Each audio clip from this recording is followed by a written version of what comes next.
The gang right here on Africa Radio with me, Sebastian Petersen. It is now 18:20, and I know that there's a lot of people waiting for what is going to be discussed this evening. It is the manifesto that we're going to talk about of the Democratic Alliance. They are the governing party here in the Western Cape, and then also in the metro in Cape Town, they are the governing party. And I can tell you right now, there's a lot of people that find them to do a brilliant job. And so for me, I want to hear what the manifesto was all about. I've watched a bit of it on Saturday, but I think when we're going to have Mr. Carl Popham right here and also JP Smith in the studio, they're basically going to talk about the manifesto and why it's important for you as a voter to understand it. You know, the other day I heard one of those people from the Green Party, and I don't like to mention their names, but it's the Green Party that said, the manifesto is just a piece of paper that people write and they will tell. No, guys, do you understand what the manifesto is? The manifesto is actually a agreement between you and what this political party promise what they will do. I can tell you right now, since 2021 up until 2026, Gordon and Lewis made a promise to the people of the Cape and said that this is what they will do. They will build a certain amount of houses. They will create jobs. They will do all of these kinds of things. And when I went and looked at it, 95% of his promise on that manifesto he kept. And that's the kind of things that you can do. And you can definitely can go and talk to your councillors, your mayor, and those that are responsible that said that they will do this. A manifesto is important. It is not just a piece of paper where people talk about it. It is something, it's a document that promise that this is what they will do. If they don't do it, you can keep them accountable. And that is one of the core pillars of the Democratic Alliance, to say that keep us accountable for what we promise you. And thus far, they've made promises and they've kept it. 95% in the Cape, 97% in the Western Cape, they've kept their promise. Let's hope that in 2026, after 2026, they will continue keeping that promise to you, the voter. But definitely after 18:30, we're going to chat to JP Smith and Mr. Carl Popham. A young man. I'm so proud to know that his family comes from Manenberg. It's my hometown. And then he is also the constituency head of that areas of Manenberg, Heidelberg, and I must tell you, I am in awe of a young man that says, listen, these are the communities that I want to see change and keep changing. Because I was at an event where the mayor opened a sports facility in Manenberg on the Greens, and I can tell you, they are there to make a difference. This is Africa Radio with me, Sebastian Petersen, right here. It is the Inside Show, and we are definitely just having a conversation. First of all, with Mr. Carl Popham. He is the deputy chairperson of the Federal Council. I need to get it right, because there's the Federal Council and then there's the Federal Executive. Yeah. Please just quickly explain to me what that is, because I always get confused with that too. No, thanks, Sebastian, and good evening to you and your listeners. It's great to be here for the first time. So this is my first time at Afrikaans Radio. What a pleasure.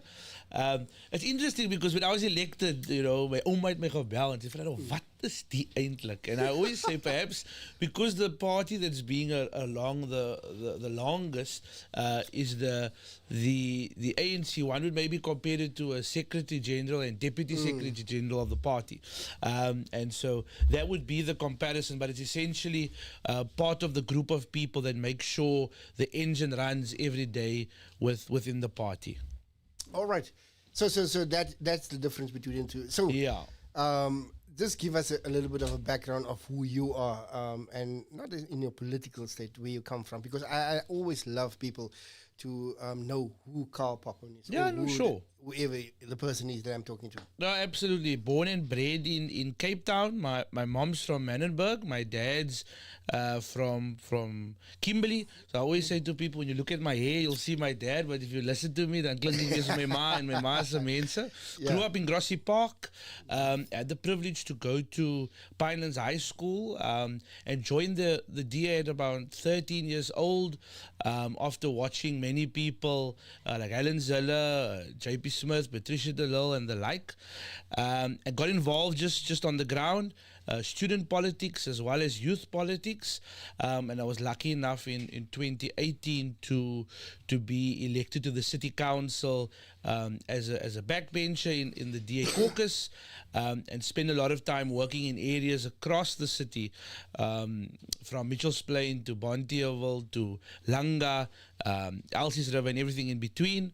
And later on, then obviously not just getting elected into leadership within the party, but also being appointed as the mayoral committee member of human settlement. So it's been a really awesome about 14 years in the organization or in public space. But like I said today in Ravensmead, where we handed over 22 houses, I'm always aware I stand on the shoulders of many people that has fought for me to have the opportunity to be able to have served and achieved and have access to such spaces. And that's why it's so important to always try your best to improve the lives of ordinary Cape Townians. So yeah, Ka Boytjie from the Cape Flats. All right, so that is Karl Poppen. And then I've got a gentleman, they call him the Sheriff of Cape Town, and he's he is no stranger to Cape Town. He's no stranger to the Western Cape, and I mean, he's no stranger to South Africa. His name is J.P. Smith,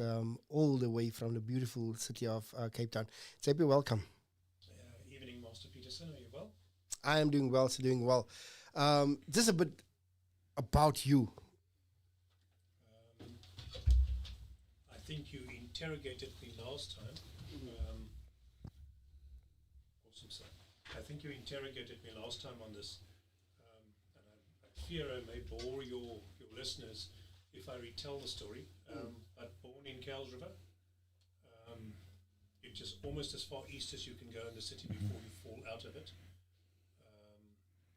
and got involved in the DP, the Democratic Party, in 1989.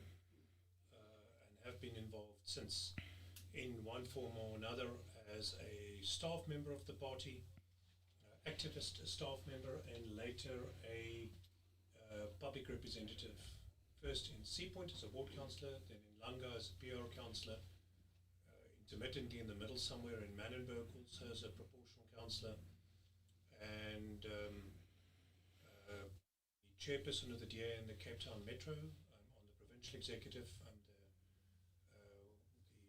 Deputy chairs of Federal Council,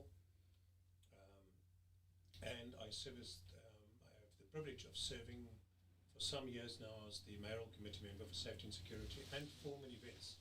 All right. Two little parts of the portfolio that are rarely mentioned, but actually provide some of the most uplifting moments in that directorate. All right, so we definitely have these type of two gentlemen in a studio. This is Africa Radio with me, Sebastian Petersen, and when we're going to come back, we're definitely going to just jump into the questions, and we're going to talk about the manifesto. You need to understand a manifesto is not just a document that people get and then they basically going to listen to what people are saying. It is in fact like what they will say, a contract or a agreement between you, the citizen, you, the voter, and a city, the province, or even national. And it's important, please do not believe those Green parties people that says, it's just a piece of paper, because they don't have a plan of action. A manifesto is a plan of action, what the government will do for you. And when we come back, we're definitely going to interrogate these two gentlemen. Unfortunately, it's not a debate, so please, if you're going to ask questions, it's just ask questions around what you don't understand. It's not a debate. We're not going to talk about why don't you have a house and all those kind of things. It's not going to be J.P. Smith about safety and security only. It is a manifesto conversation. So we're going to talk about everything: housing, your safety and security, and all of those kind of things. And definitely the question that I know that a lot of people want to ask about is about the safety. But let's keep it about the manifesto today. This is Africa Radio with me, Sebastian, the Inside Show, every Wednesday from 6 o'clock up until 8 o'clock. Well, playing the music 24/7 on your dial. Montreal. And the band with Jonathan Butler and all of those people. And talking about local is lekker. We've got the local kids here on the block. And you know, one of the things that I always love is when I have a mixed bunch of leaders in here. I've got Mr. Karl Papon. He is the deputy chairperson of the Federal Council, and then I also got in fact, you're also a deputy chairperson, JP, but he is also the chairperson of the Metro in Cape Town. He has been in council for the longest time, and they call him the Sheriff of Cape Town. And I must tell you guys, I don't want the job of JP Smith, not in a million years, because come on, who wants to be battered like that every day? But you know, he's doing an exceptionally brilliant job. People love him. I said it the other day even that people love him. But talking about that, we're going to talk about the manifesto, and I'm going to start with you, Karl. On Saturday, you guys had the manifesto launch, and a lot of people asked on our socials, what is a manifesto in itself? Yeah, look, I think it's an important question, because before we go into elections, you hear a lot of noise. But at the end of the day, what's important is for parties to make a substantive, I would say, contractual promise with the voter. And so I'm very proud of our party that we were the first ones to release that contract through our manifesto, which is a commitment of what we intend to do over the next 5 years if we are given the opportunity to govern within South Africa. And I think what's most important about our manifesto is that it recognizes that South Africa can work, but in order for it to work, we need to get local government working. And more importantly, which I think was the core message from the federal leader, Jordan E. Lewis, was to say it must be working for all, not just some, which is what we see across the country. And so when we are able to look at areas like Cape Town and other metros, be it Mangaung in the Free State or Nelson Mandela in the Eastern Cape, the central question is actually only one to the voter.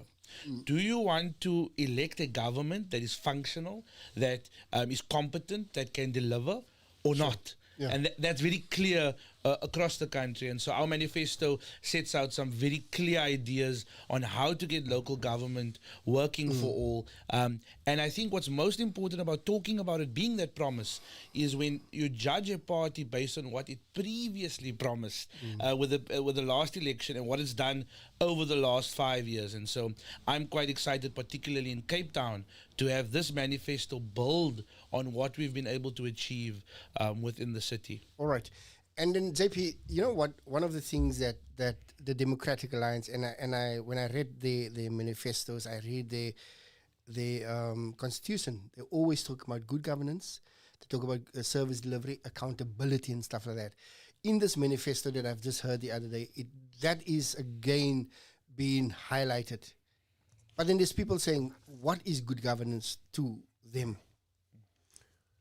So I hear always the story about you can't eat a clean audit, but you can suffer a qualified audit, or a municipality who has a disclaimed audit where the National Treasury says we couldn't even get the basic information from your municipality to determine your audit status. And there are 8 of those in South Africa, and you can guess who runs them. So it is imperative that we render good services, and you can measure good services. In fact, you cannot manage what you cannot measure. If you're a competent municipality, you know when you are doing something right by being able to measure it. So many municipalities even fail on that level. They don't build systems that allows them to adequately track and have transparent reporting on what they're doing. So that's failure number 1. But if you live in parts of this country, let's quantify what that means. If you live in parts of the Limpopo and the Eastern Cape, you are lucky if you have 86% access to clean water. Sure. If you live in the DA Western Cape, you have a 99.8% access to clean water. That's the highest percentage in South Africa. So on a very practical level, it means that you safely can drink the water that comes out of a tap, or you have a substantially lower chance of that water being safe. That's a very real and tangible and measurable outcome. What that means is that because we have effective governance systems in place, because we do not squander money, because we employ competent officials. So you're not engaging in cadre deployment, where you are deploying people based on their political credentials. You are deploying technically capable people who are subject matter experts in water and sanitation, in roads, in human settlements, in safety and security, not your political cronies. That means that you are able to render services more capably and spend more budget. So in the Western Cape, we spend on average 2,860 Rand per resident on capital budget. Then you look at Gauteng, those municipalities are bigger than us, they've got more money, they've got more citizens, they should be able to spend more, but what do? They spend 1,055 Rand. So less than half, almost a third of what we spend on capital budget investment per term. So what does capital budget mean? That means you're investing in infrastructure. You're building, as we see in Hanover Park, that amazing big piece of traffic infrastructure there that will vastly improve commutes for people in the Cape Flats to get to where the job and study opportunities are every morning and every afternoon, and do so more safely. We invested 5 billion Rand in the Cape Flats sewer line. That means that huge upgrades to our sewerage infrastructure, instead of allowing that infrastructure slowly to decay as many of the metros up north are doing. So real tangible implications of good governance versus bad governance. And that, of course, is measured by various systems. There are institutions that you have internally that ensures that you can check whether you're ensuring good governance and consequence management for staff who do not perform. Carl made a valid point in the beginning. I will just word it slightly differently and say we should not, the failure of municipalities is almost becoming normalized. People think, oh, that's just as it is. Things slowly but surely go backwards. Sure. And we must accept it. No, you neither have to accept it, nor should it be normal. Our municipalities can work and must work, and they do work better under the DA. We're not perfect. By no means do we suffer the illusion that that Cape Town is perfect. We're part of South Africa and part of Africa, and the problems that beset the rest of South Africa and the policy failures of national government knock onto us. The unemployment reality of South Africa knocks onto us. Yes, national unemployment is at 36%, and our unemployment is now below 20%, so we can do better. But we're never going to escape the realities that beset South Africa, whether that is in the challenges of massive semigration that forces coal to have to try and build housing out of with budgets that are not forthcoming from national government, with budget that is competing with safety and security, for deploying additional police. Why are we deploying additional police? In the last 4 years, we deployed about 2,600 extra staff in the last 6 years. In Jordan's term of office as mayor, about 1,286 was through budget he made available, and that our city council voted on, the DA administration put in place. During those 4 years, the ANC defunded SAPS to the extent of losing 1,330 staff. So we're pouring in on this side, they're scooping out on that side. Now we have to do all these extra boots on the ground, the NSOs and LEAP, to try and compensate for that, so that our city does not slide into the chaos of other municipalities.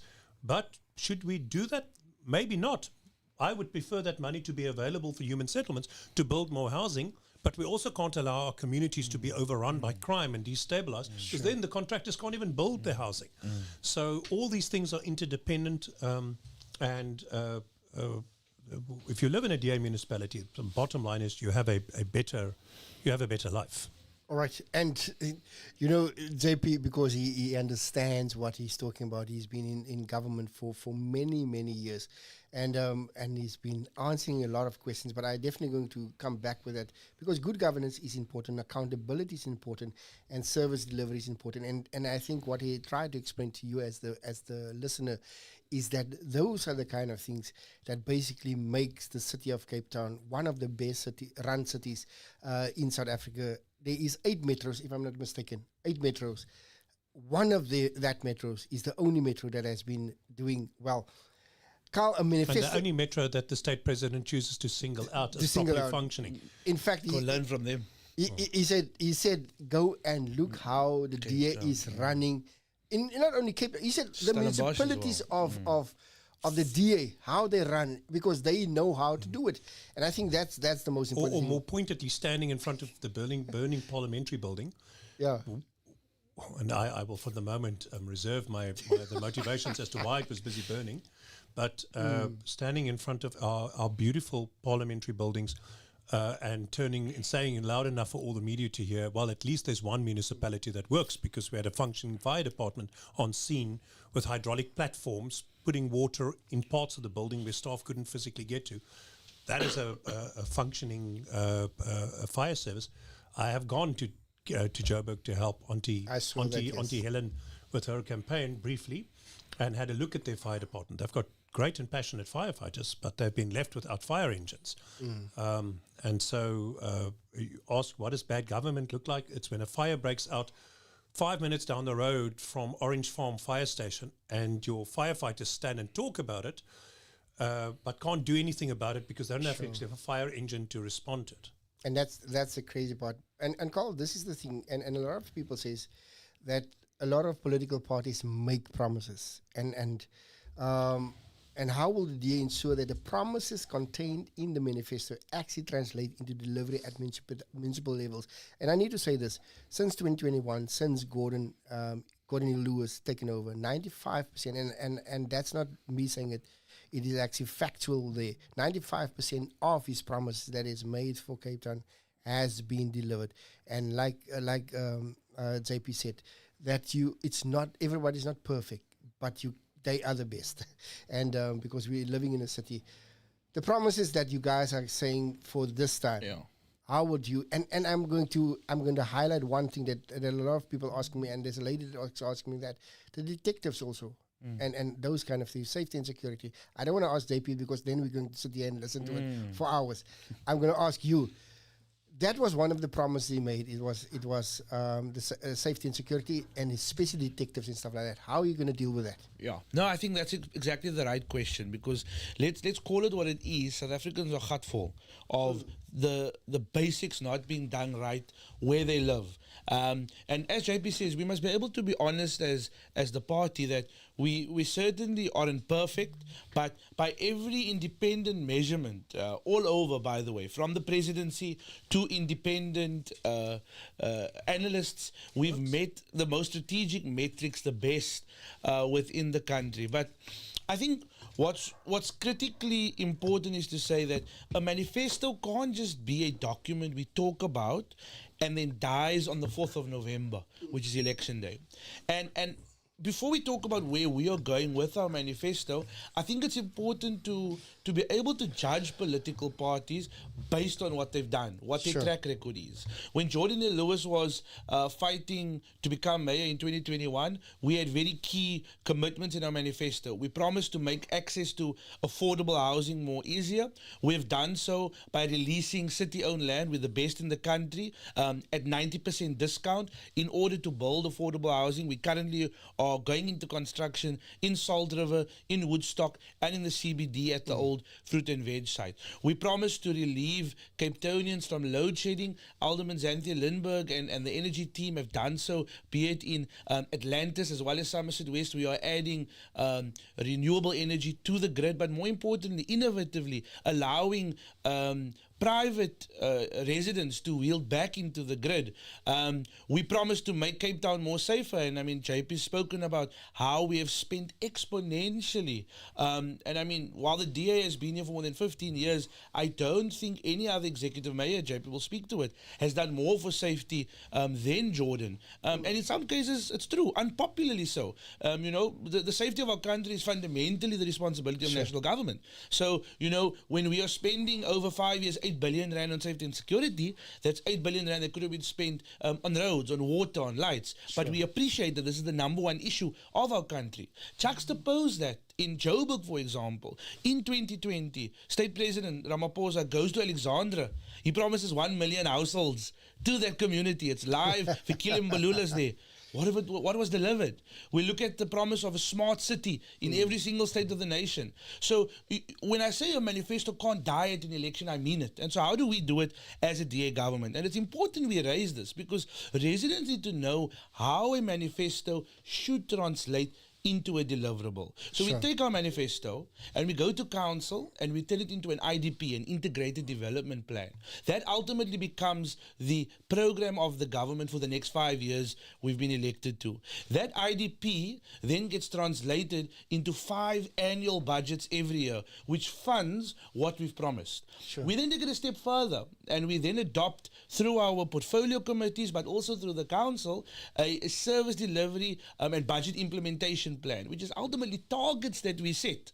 So when we say that JP is going to put 100 more cops on the road every year, we hold him accountable to that. When you say to me, I need to deliver 1,200 more houses every year, that is held accountable not just by the mayor who appointed us, but by the full municipal council. And those same opposition parties that talk on the street are the ones that many of them support our budget. Many of them support the fact that we are meeting those targets. So when we don't get those fundamentals right, when we don't do what we say we're going to do, when we don't spend the budget where we say we're going to, that's where we start to see the cracks. And so, I'm very jealous of Gogozilla because she's having a field day just showing Johannesburgers every single day. Joburgers are seeing every day the basics of how when you do not do it properly, a municipality falls apart. And so we've been very clear that you cannot spend capital budget if you don't have competent project managers. You cannot ensure water comes out of your tap if you don't have competent engineers. If your procurement system is corrupted, how do you actually build infrastructure? How is the accountability? And so our manifesto commits our government to merit-based appointments.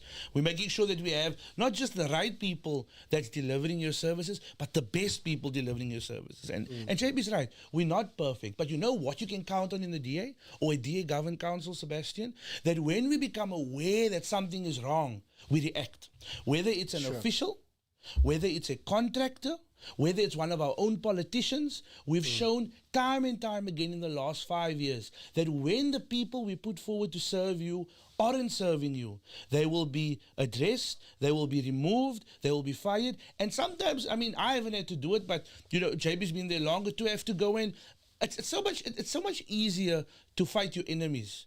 But to address your friends and your colleagues is even harder. And so I'm very proud of our government that we've been able to do that. And so we refuse to maintain the status quo that's around the country. We appreciate the fact that we are one of the best run, but our manifesto chooses to take us to a higher standard, to hold Cape Town to a higher standard. And so that's why we're quite committed to ensuring that we put together the best possible government to serve the people of Cape Town. And let me say this, and I've even went and looked at the way they electing their councillors. It's not just a picky pocky and a chommy chommy and stuff like that. And there's a Green Party now that is going to literally get a third mayoral candidate in a space of 4 months. And I believe that government has to be kept accountable, not only by how they govern, but also the type of leaders that they put in. JP, I'm going to jump to a question, and you've spoken about Johannesburg.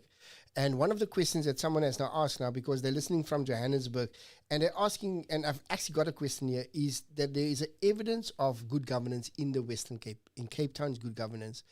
How would the city of Joburg, or how can the city of Joburg basically get that same type of governance if they have to vote for the Democratic Alliance? Because they've built a strong leadership here in the Western Cape. Is it similar to that, like that in Johannesburg? And that's a question that someone from Johannesburg has been asking.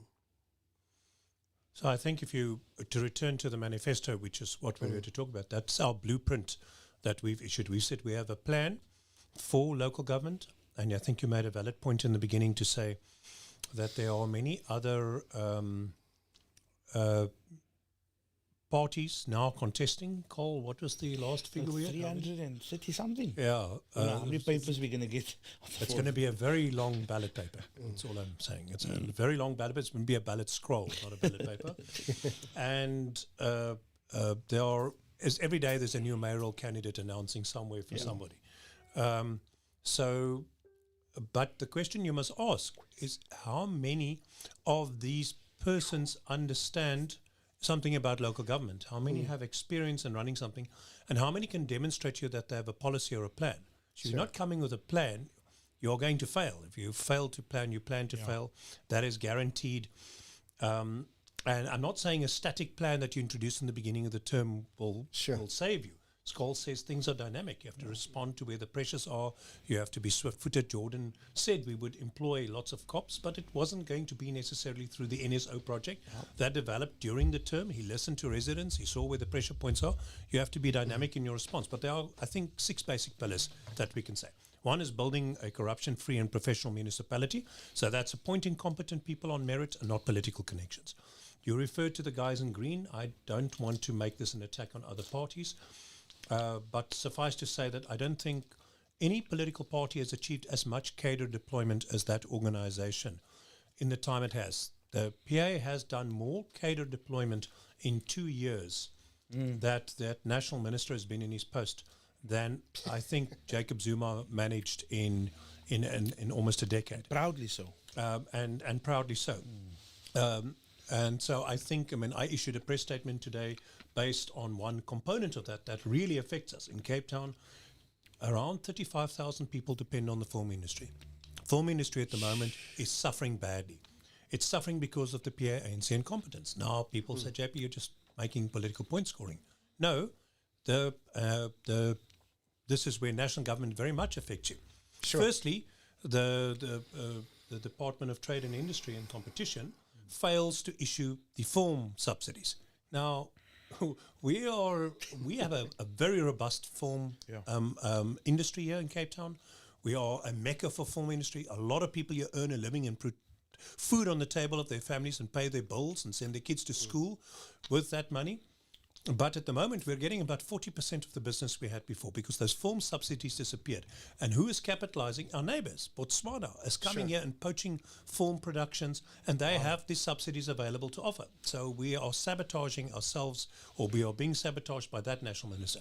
But then we have another national minister. We've got the National Video Fund, Film Fund, and in this national entity, we now see a whole lot of cadre deployed people who have no experience in that field. So when I say start by appointing competent people on merit and not on political connections, that's what I'm talking about. Secondly is getting water flowing. I, again, today had a very angry message from someone pleading for assistance. They live in Pretoria, talking about the fact that they haven't had water for 7 days. For 7 days, their kids have not had access to water. They are buying bottles of water and bring home. They've not had water in their community, and we've already talked about the clean water.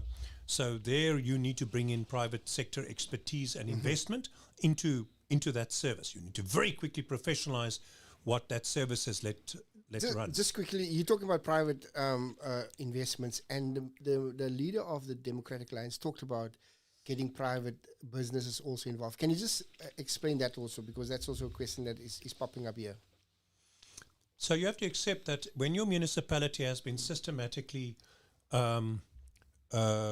stripped of capacity, I can think even in the few years that the ANC governed Cape Town between 2001 and 2006, the cadre deployment was aggressive. It was an official policy. It's not like it was a secret. Sure. They reveled in it. It was on their website. So in that time, the cadre deployment was dangerous. Yeah. I can remember officials who, when we retook the city in 2006, with Helen, with one vote in the council chamber, one vote and one abstention, I must add. Thank you, PAC. We found officials who could not functionally write a letter. We had a senior official in the Safety and Security Directorate who could not effectively write correspondence. He was a nice guy, but was certainly not capable of the senior level of command he was at. So then, if your municipality has been steadily stripped of capacity over decades now, as many of these Gauteng and municipalities across South Africa have, not only 39 municipalities out of 257 in this country achieved clean or unqualified audits.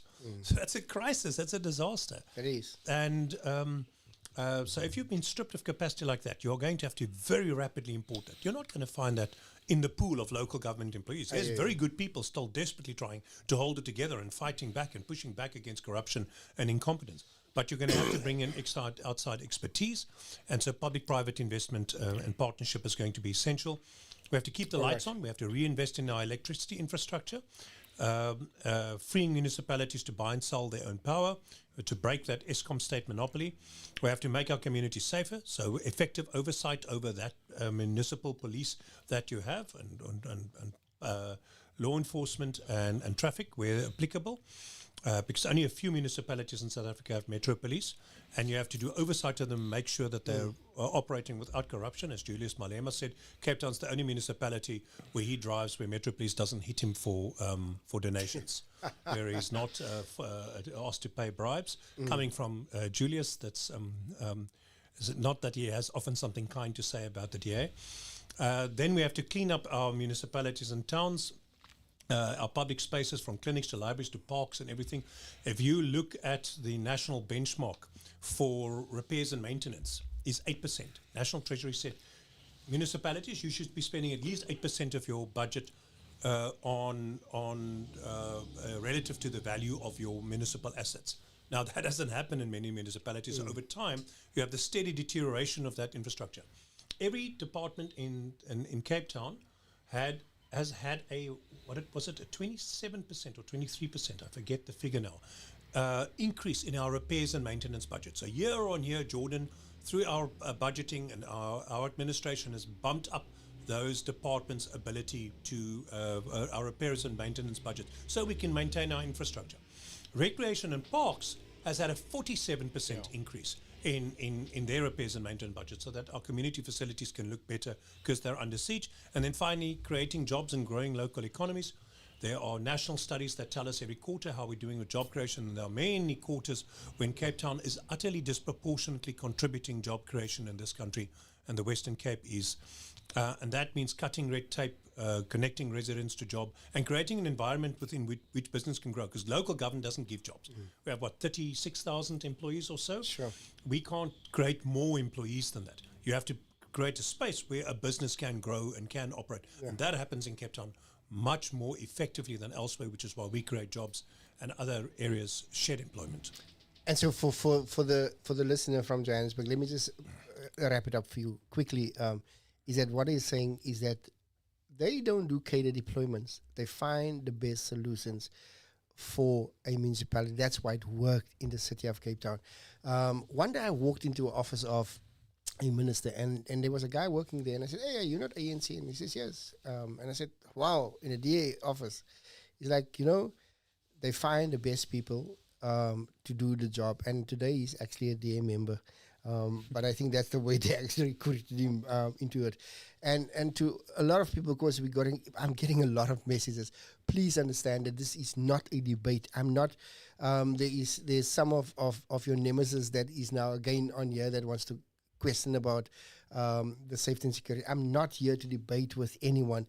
I'm here to talk about the manifesto of the Democratic Alliance, and I think it's important for listeners to hear it, because the people that wants to debate is people that is councillors in the city, and it's from the Orange Party, and I'm not going to open that. You can get upset with me. You can go and tell people on social media that this is a DA radio station. We're not a DA radio station. We are here to discuss a topic, and it's about the manifesto. They've launched it on the 8th of August. They are talking about not deploying cadres. That is the problem that is happening in the city of Johannesburg. It's because of cadre deployment. It's because the monies of the city does not go to the residents of the city. That's why you can drive in a place called Sandton, supposedly be one of the richest areas in Johannesburg, and you won't find lights. You don't find the traffic lights working. You see potholes that's there for 3 years. Helen Ziller swam in one of the bloody potholes in the city of Sandton. Guys, come on now. And then someone that wants to make a stupid comment here, and I apologize to my guest, but I'm not going to debate with any of you guys from the Orange parties, and I'm not here to talk about about a topic. We're talking about the manifesto of the Democratic Alliance. If you want to bring in your manifesto, send it to us so that we can read it and debate it, and then we can talk about that. Carl, I'm going to talk to you because You're getting a bit frustrated with these people. I think But JP feel knows sorry for us in council. yeah. Do you know the problem that I have is that people don't want to learn to listen, and they don't want to learn to they want to debate stupid things, man. And this guy is one of those guys. The Democratic Alliance, there's a growing frustration about corruption, and you talked about that, how you guys deal with even in your own departments, in your own party, about corruption and stuff like that. What concrete measures does the DA propose to protect the public monies and hold councillors and even officials accountable in that? No, that's an important question. I think, just to also say on what was frustrating you, what these parties are going to learn is that there will always be 1%, 2% parties if you politicize local government. Sure. At the end of the day, the Antisari in Manenberg from Thames Avenue really doesn't care what JP looks like, what Carl sounds like. They want to know if they open up the tap, is water coming out? Sure. If they take the bin out, is it going to be collected once a week? Sure. Is the electricity coming out? And so, shame, they will always be captured by the noise. And on the 5th of November, we will again see the result come out. But let's talk about this issue of perhaps corruption and maladministration. So a lot gets said, particularly by opposition parties, around audits. And so it's true. You can't eat a clean audit. Sure. But a clean audit is very indicative of a government that spends money where they say they're going to spend it. And so let's forget about how well the city of Cape Town does. If you go to every other municipality that is failing, that isn't delivering services, you'll see that over the last 5 years, they haven't received a clean or unqualified audit. Sure. And so that's why, when one talks about the correlation and causation of that decline in service delivery, we can see it starts with where you spend money. But more importantly, how do we respond? Let me give a practical example. I think voters want to know exactly, or residents that's listening wants to know exactly how we do it. When I was appointed in 2023, it was the 1st of September, human settlements facing a crisis. Sure. They received a new political aid through me. We had a situation where no one trusted housing. Everyone thought housing was corrupt. Immediately, and to the credit of my colleagues in the Mako before I got there, we took the immediate decision to cancel contracts that were linked to what is known as the construction mafia or the criminal underworld. It would have been very easy for Jordan, JP Grant, all the people in the Mako at the time to say, don't do this because we don't want to delay service delivery. And upset the voters, but we said no, that if we cannot deliver it honestly, we shouldn't be delivering it at all. Now, if that doesn't show the character, if it doesn't show the commitment of a government administration to not put their political aspirations first, but to put clean and accountable governance first, I don't know what is. Secondly, where we have received allegations of officials working and colluding with contractors or with the criminal underworld, it was investigated, people were fired. So in my department currently, when I arrived, we had 4 directors. Today, every single one of those directors have been changed, either for maladministration or for poor performance. Now, these aren't things that one wants to brag about because they aren't nice things to do. But at the end of the day, we have received a mandate over 5 years to deliver. And so we are only going to be held to a standard of which we are able to deliver. And so we've really shown, in my opinion, through human settlements, that as a DA-led administration, we are willing to take unpopular decisions in order to make sure people receive the best possible services. So for me, the bottom line, Sebastian, is that corruption is not impossible in Cape Town. Corruption is not impossible where the DA governs. We're working with human beings. AI hasn't taken everything over yet.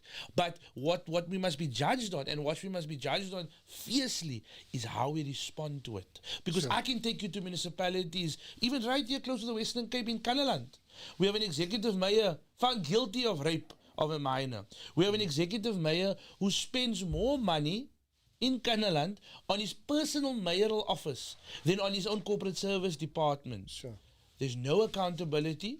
The council does not hold the political leadership accountable. You don't find that in Cape Town. And I think time and time again, we've shown that we are willing to make difficult decisions where easier ones are available. And it's because of that we are able to deliver a superior form of services, not just when it comes to our own political colleagues, when it comes to our officials, or when it comes to our contractors. Some people even say, Sebastian, we are a bit too harsh. Because, sometimes there's only a whiff of corruption. But even a whiff is too much for the DA-led administration. Because there's something very important that what we believe. We believe that public money should be spent on the public. As jy my erfporsie of JP se erfporsie nie, this is ratepayers' funds, taxpayers' money that needs to be invested into service delivery that matters to our residents. That's our focus. It's like a certain minister that saw that 31 million rand belonged to him. Exactly. Where he basically took his family on holiday. JP, I want to talk about coalition government. I myself am not very favorable about it. And I think one of the things that a lot of people are saying that, it's better for coalition government. I see how it failed in Johannesburg. I've seen how it failed in Ekurhuleni. I've seen how it failed in Tshwane.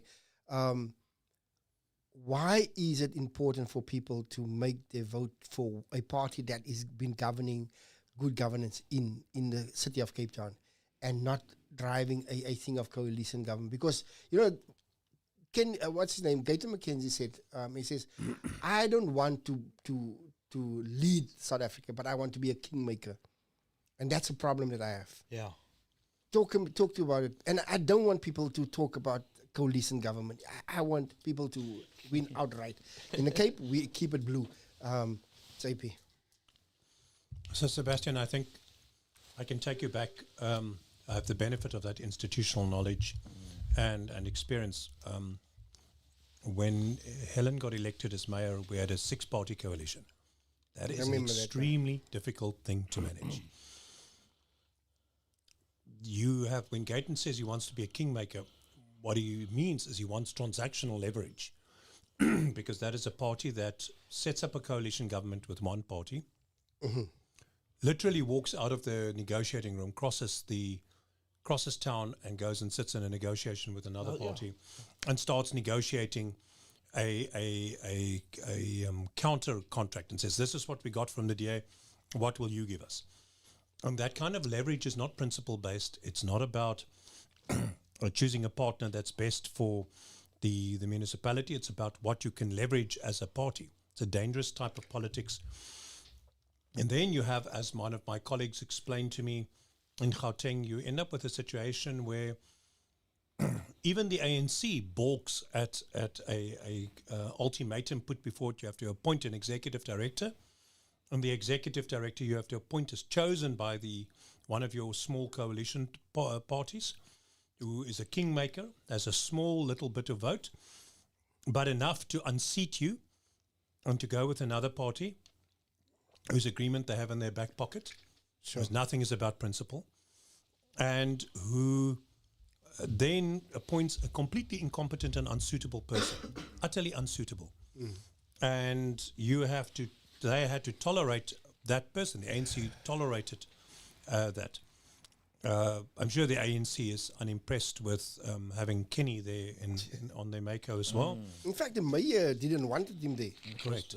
So you sit with a person who you can see is not suitable, but and is not fit for purpose, but you're obliged to have that person there for the coalition's sanity. And so that means you start with very compromised decision making. You're forever delaying decision making processes, getting buy-in, and that buy-in doesn't necessarily mean better decisions. It means compromised decisions. It means delaying essential calls, because some of the things you have to do as a municipality aren't popular. And when you have to, for instance, ensure that you have a high repayment rate for services, you have to make sure that you are doing effective debt collection. And that effective debt collection is never popular. Nobody likes the municipality to come knocking and saying, you owe me outstanding monies. But if you do not collect the outstanding monies, you cannot function. Sure. You cannot replace the broken sewage. You cannot fix the electricity infrastructure. You can't fix the potholes. You can't supply 1,300 extra Metro Police and law enforcement officers that are achieving arrests every day. Our neighborhood safety officers in the year that they've existed have done 2,100 arrests. They have taken off many firearms. We're now doing about 450 firearms a year. Illegal firearms we're taking off the street plus. And you wouldn't be able to pay for that if you weren't doing that. And that's where that small partner then says to you, sorry, we the EFF are not going to go with this.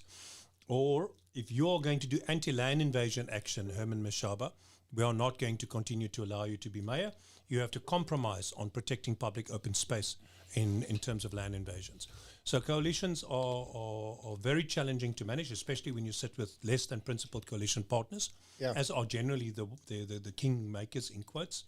And if you have a competent party governing, you are going to get much more consistent governments out of them without those coalition partners. And let me explain to you what we're trying to say is because a lot of people wants to push for that coalition government.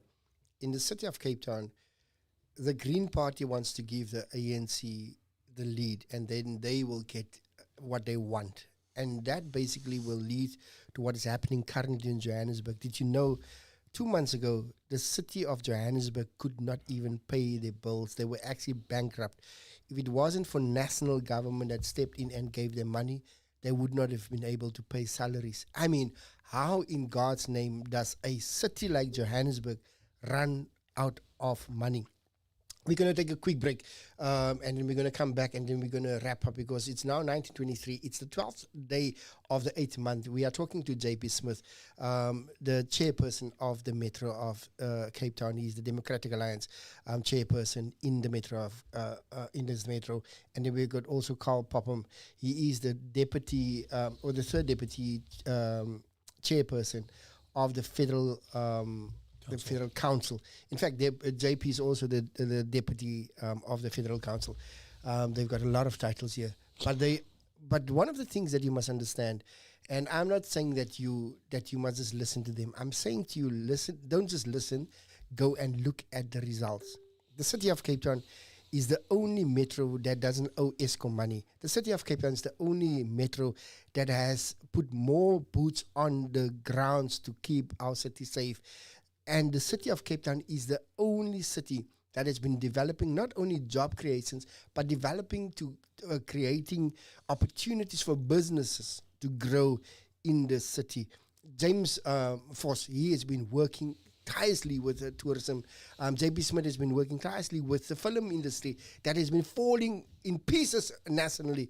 Now the city has to come up with funding. In fact, they've opened up and I need to say this, they've opened even up a department in JP's office to help the struggling film industry.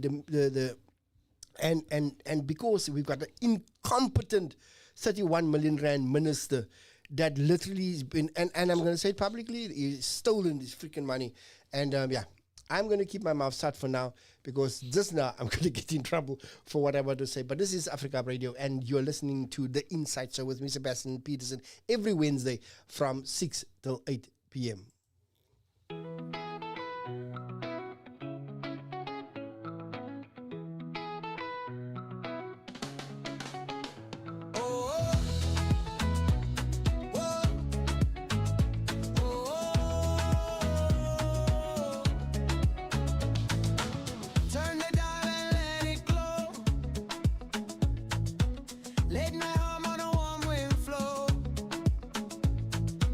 Voices dancing through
entertainment, always true.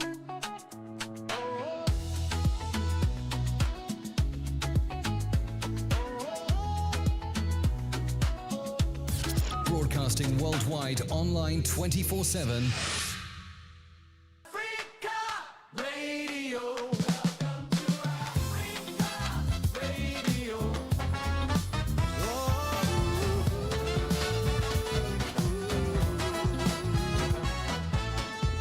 From the Cape to the Bay, we're riding this wave. Sweet groove in the morning, clean sound all day. Hear that smooth bass line, feel that goma sway. Together, Africa Radio, come and stay. Turn it up, turn it right, bring the good vibe home tonight. Tell a friend, spread the word. Best radio, best you heard. Welcome to Africa Radio. Welcome to Africa Radio. You best radio station. Welcome to Africa Radio. Welcome to Africa Radio. Your Cape Town sound today. You best radio station.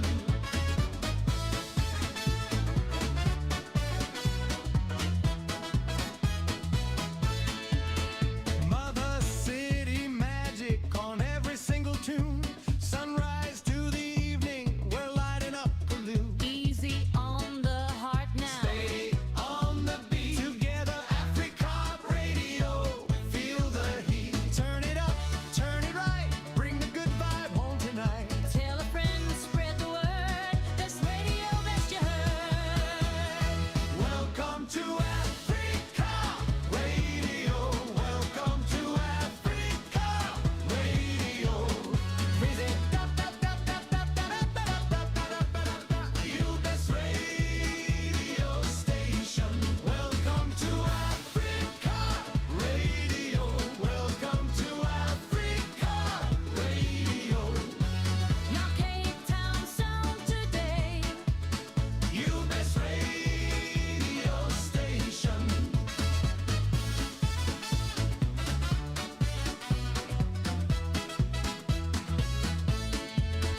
On the air all day.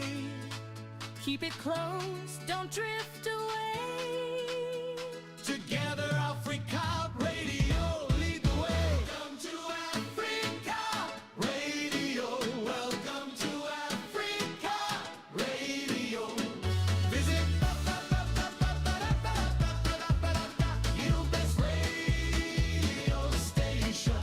Welcome to Africa Radio.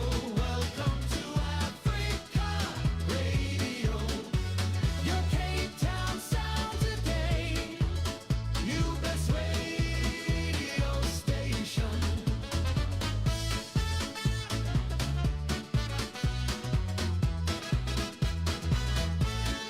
Welcome to Africa Radio. You best radio. I don't like it. All right, we are live right here on Africa Radio. We got about 25 minutes left to talk to these amazing leaders. We're talking about the manifestos, and there's a lot of people that has been throwing questions and all those kind of things here. But I'm just going to wrap it up with them. And so I'm going to ask Carl about this. He says that, do you experience both successful and difficult coalition arrangements? And we talked about a coalition government. If the election results require the DA to work with other parties, where the non-negotiable principle of the DA will take into those negotiations. And I'm talking about especially Johannesburg, because the polls is now showing 45% for Alan Zille. And equally impressive polls for Tswane. Yeah. Very Tswane. encouraging, yeah. So if you guys have to work, and I know that there was areas that you guys worked with ANC, you guys worked with other parties, but it didn't work. I saw what happened in Neisner. Coalition government in Neisner just messed up that beautiful city. Theewaterskloof also a disaster story. Disaster story. Theewaterskloof, Beaufort West. I mean, the DA has to now clean up Beaufort West. Literally happening there. But in Johannesburg especially, 45% with Helen Zille. Do you think that she will get over that mark? And if she does not, how would you guys work with coalition government?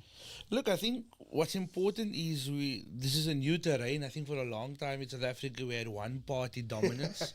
And so I know, Sebastian, that coalitions frustrate you, but I think that it's something that's emerging as the government of the future.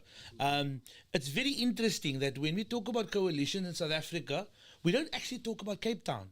Because, it's representative of the fact that there's a stable government that delivers. And so no one has this inclination that, coalition is the future. But certainly for the rest of the country, as we've seen through the GNU, coalitions is where we're moving towards.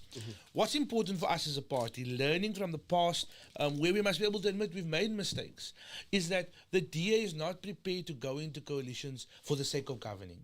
Because that is when you see things fall apart. I love that. And I'm very happy, even if I get reassigned tomorrow by my party somewhere else, I'm very happy to sit in the back benches in the name of making sure we represent the best interests of our party. JP and I aren't married to the mayoral committee. We aren't married to being an executive office. We're there to serve the best interests of residents. But that leads me to what does the DA then consider? And so for me, there's two very basic things that are put on the table before we even start a negotiation with the party. One, do we share basic shared values with who we want to go into coalition with? And so, of course, we're not expecting people to be identical twins to the DA, but certainly you cannot have a party that believes in the freedom of every South African, making sure that we create a fair state that is based on the rule of law, and then go into coalition with a communist party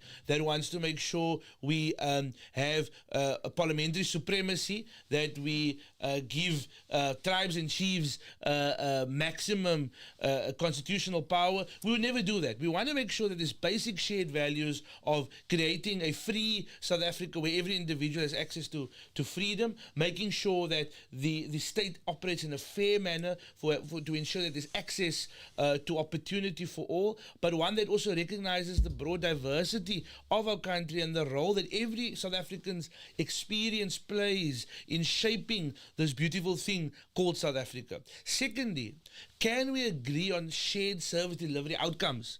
If your priority is to build, for example, a stadium in the middle of Beaufort West, and our priority is to make sure that people have access to running water, access to electricity, unfortunately, we can't govern with you. And you know what? That's okay. At the end of the day, I'm also unpopular fact is, and this is something I want to say to you that you need to drive because you hate coalition so much. You get the government you voted for. So if people don't want these unstable coalitions, you're going to need to vote a party into a majority government. You need to vote the DA into a majority government. And why do we have these two basic principles, Sebastian? You spoke about Neisner.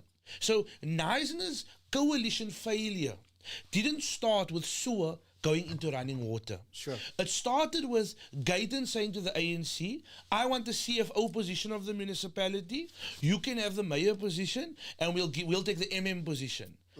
That speaks to the inherent maladministration that guides the party, where an independent process that appoints administrators is being negotiated in a wimpy on the N2.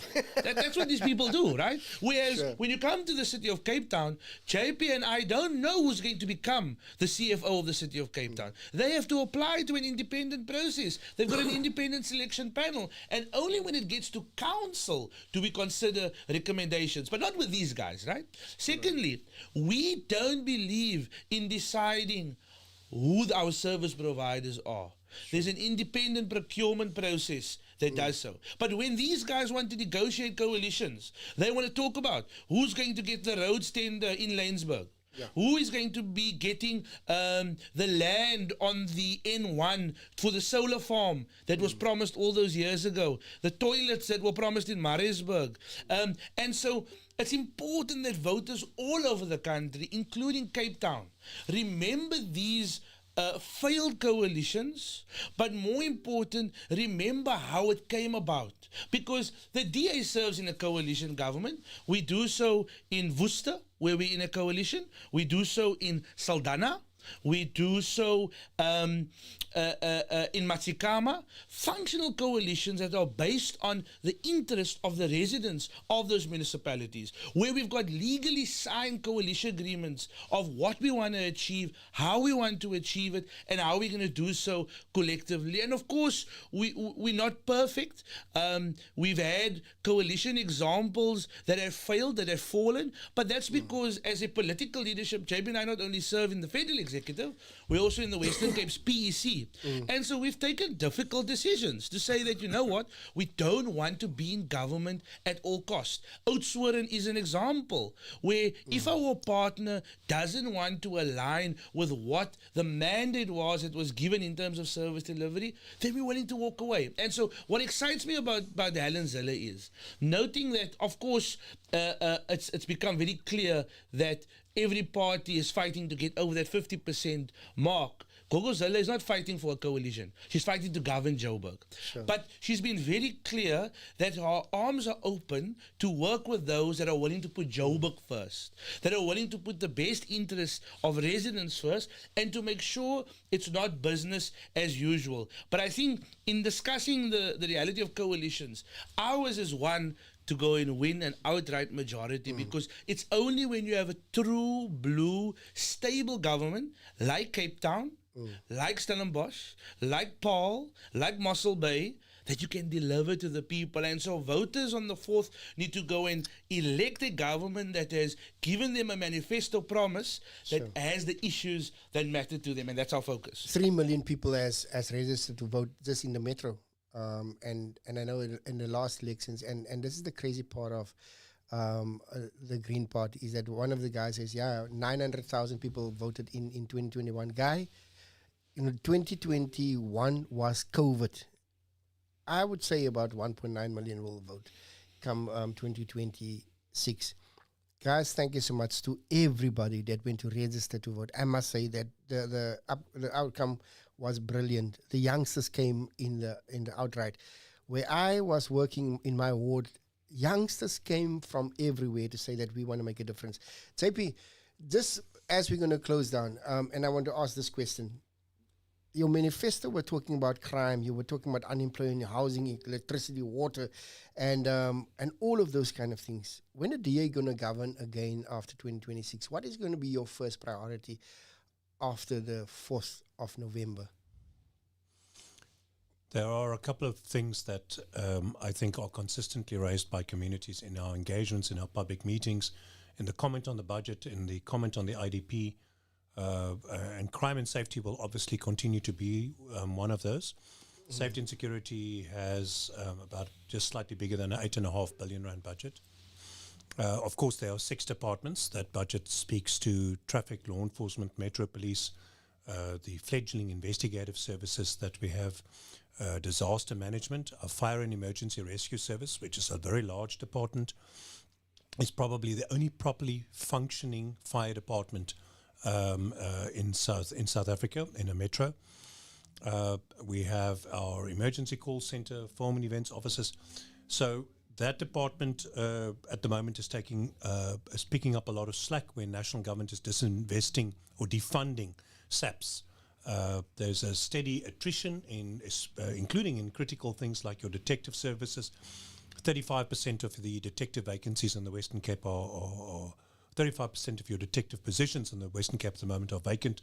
That is a crisis and contributes to the fact that we have this catch and release strategy and attitude from national government and that SAPS is trapped in. So I think safety will continue to be a major factor. Our mayor has shown that he has got a massive passion for infrastructure-led economic development, and I strongly support that. We have invested more capital budget in investing in infrastructure, electricity, sewage, roads, housing, than multiple metros combined. We invest more than Johannesburg and Ekurhuleni combined, and they are bigger cities than us. So we have for the first time cleared the 10 billion rand mark, and we are an extraordinary achievement. We are investing substantially more than cities that are larger than us. And in the years to come, not only are we creating jobs with those investments now, but in years to come, we are going to have growing infrastructure for a growing population. Other metros are not making those investments. They can't. And so I think that will continue. You'll continue to see that very substantial investments in the utilities, water and sanitation, electricity, roads. And I know that Carl and Jordan are passionate about driving housing outcomes. We have so many people who we want to see in accommodation, who we want to have, who need access to housing, that housing stock is not growing fast enough, and you're not going to deliver that housing as government. Carl can push the envelope, and he may be able to increase that by 1,000 or 2,000 a year, but the answer there lies in private sector. Sure. The government does not deliver housing. Our job is to get out of the way of people who deliver housing and not burden Thank them you. with red tape and stuff. Exactly. Thank We you. must be an effective enabler. You speak to municipalities in China, a communist country with a centralized government structure, and even there, housing delivery happens with the private sector. It does not happen with the state delivering housing. And so I think we've done a lot better with that, and that's why recently national government painfully had to admit that Cape Town delivered more housing than any other metro in South Africa, even though we are not by any means the biggest. So again, we're not perfect. We are trying really hard to do the best we can. I think we are outpacing every other metro in South Africa. The stats speak to that. It's not just my opinion. And I think we have now built, especially in these last 4 3/4 of a year, we've built a platform that is really going to see Cape Town rocket. That in-migration is bringing new jobs, new capacity. I'm meeting these new business people who are coming to our city, these residents who are coming here from Gauteng and KZN, who closed businesses after the riots in 2021 and did not reopen them. They brought those businesses and job opportunities here. And that momentum is speeding up. And I think that's very, very important. Guys, it's now 19:48, and we need to wrap up with Carl Popham and then also JP Smith. Thank you so much for those that have tuned in, but I'm going to leave them with some quick questions. And I just want to say to JP Smith, you must be careful when you talk about pushing the envelope, because some people were pushing envelopes under doors, and I must say we must be very careful with that. We'll stick to boundaries My instead iPad's of not envelopes, freezing. so. It's working. It's okay. Liesel Taylor from Buffalo says she wishes that you guys were working in East London, in Buffalo, and I know for some residents that listens to our show in East London, in Johannesburg, they wish that the Democratic Alliance. But let me say this. You have an opportunity on the 4th of November, 2026. And I know for many of you, you guys used to say that the Democratic Alliance is a white party and it's a this party. Guys, it is not. It is not. It is, in fact, the only political party that believes in racism. That's the word I'm trying to get. And it's the only party that actually has worked for all South Africans since their restructure in 2004. And so this is what I want to say to you guys. Don't believe parties like the Green Party, the Orange parties, and now these new political parties like that broke away from ANC.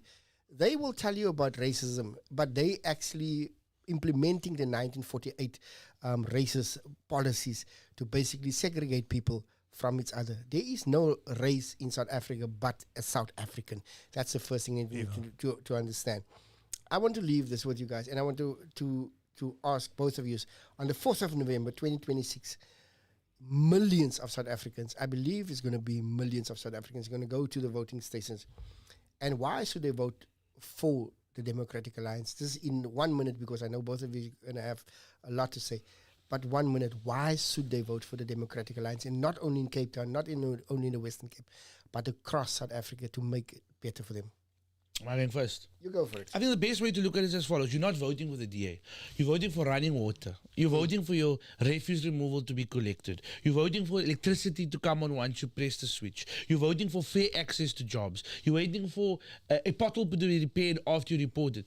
If those things matter to you, if you want the basics in your municipality to work, then don't trust JP and I.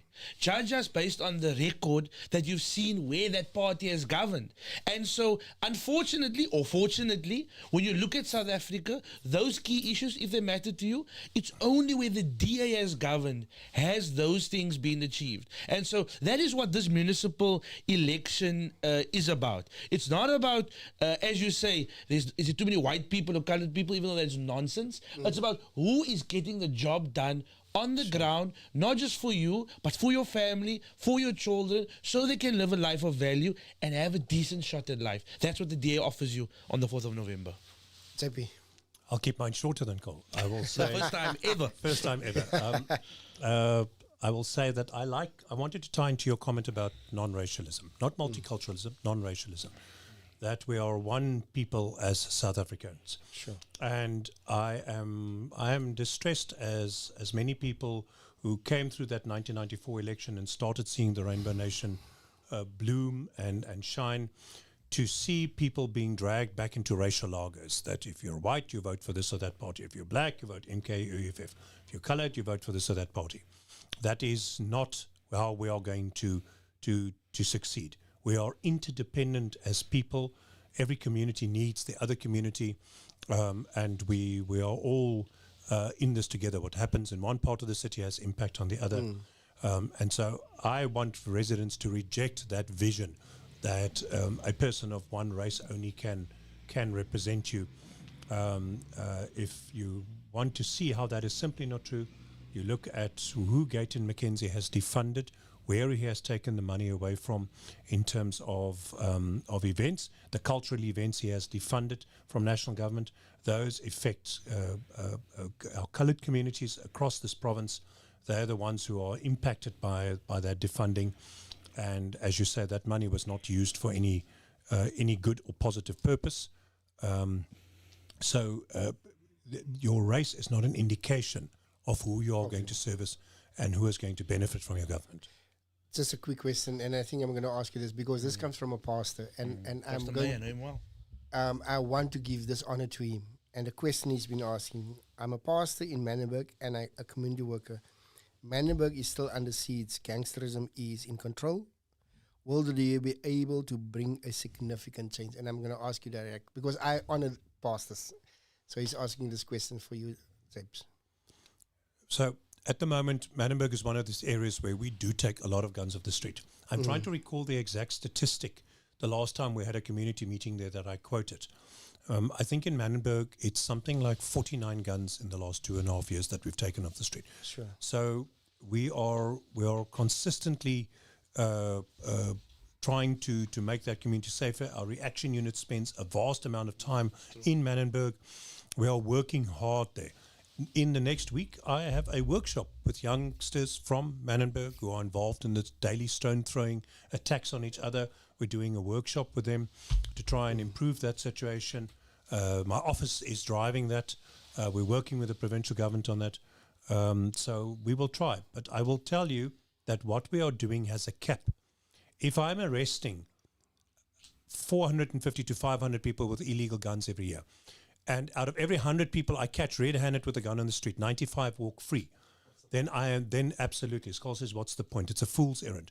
Until I can investigate and I can make sure that those people get convicted, you're always going to have this catch and release strategy. Sure. I know we can change it. I know we can take prosecution-ready cases to the NPA, and Jordan has now started that process to that intergovernmental dispute, to compel national government to give us investigative powers.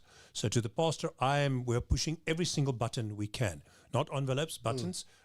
We are doing everything we can to impact on communities like Manenberg. The best technology we had in terms of gunfire detection deployed in Manenberg. The most CCTV cameras we installed in the last 5 years in communities like Manenberg and Hanover Park and Guguletu and your highest crime rate areas. None in the leafy suburbs that those suburbs didn't pay for themselves or didn't come from their ward allocation budgets. So where we've made investment, it's all been in the most vulnerable communities. With LEAP, with the reaction unit, with the gang and drug task team, they work exclusively in those communities. So my deployment in those communities is substantially larger, massively larger than what's happening in the leafy suburbs. but I'm going to keep on hitting my head against that brick wall. It's changed the detective powers thing, and I will show you what we are capable of doing. Pastor May, let me say this. Because I always believe that you've got more questions, get a few pastors together, and then I will maybe see if I can get JP to come and talk Happily commit to that, sir. with you guys. Because I have a very soft spot for pastors, and I know you guys are doing exceptionally well in the communities. With the help of JP Smith and the team and the mayor and Carl Poppen, I think that they would definitely come out and have a conversation with you, because gangsterism, drugs, and those things are something that's very hard, very close to your heart, and I know that. Get some leaders, pastors together, Pastor May, get the community together, and I can guarantee you that I would get these guys to come there. If they don't come, you can keep me accountable, but I know that they will definitely come. Let's do this, Sorty. Thank you so much for JP Smith, for Carl Pop, and for coming in. This is the insight. So it's not the DA, so because people said, is it the DA? So it's the insight. So with me, Sebastian Petersen, from 6 o'clock till 8 o'clock. Thank you so much to JP Smith, to Carl Pop, and also to the team of them that brings them in every week. I really appreciate the team and the gentleman sitting here. I won't mention his name because he keeps himself under the radar. But I want to say thank you so much, because this is very informative information that he's talking about. And I want to say to those Orange Party guys that popped us the whole time, if you guys want to make a difference, send in your manifesto so that I can look at it. And if I find it that it's something to talk about, then I'll probably get you here. But for now, not in a million years. Thank you so much, guys. You can say to the other gentleman, Tramakasi. That's the one thing yeah, I can say. I can say Tramakasi. But one of the things that I'm going to say to you guys, it is important to understand, number one, good governance, accountability, and service delivery is something that is in the heart of the city of Cape Town. Johannesburg, please go and vote to make sure that you guys don't run out of water, electricity, and even out of money. Helen Zille has done it right in 2006. She has been here, she's done it right, even as the Premier of the Western Cape. She can do it for you in Johannesburg. Gordon E. Lewis has shown us since 2021 up until 2026 that his promises of the manifesto, 95% of his promises he kept. JP Smith, don't talk about it. He goes out weekends of weekends. I've seen this man. I'm on my way there now. In fact, he says I'm he's on his my way way. to ride along now. So guys, do that. And next time, we'll definitely see you. God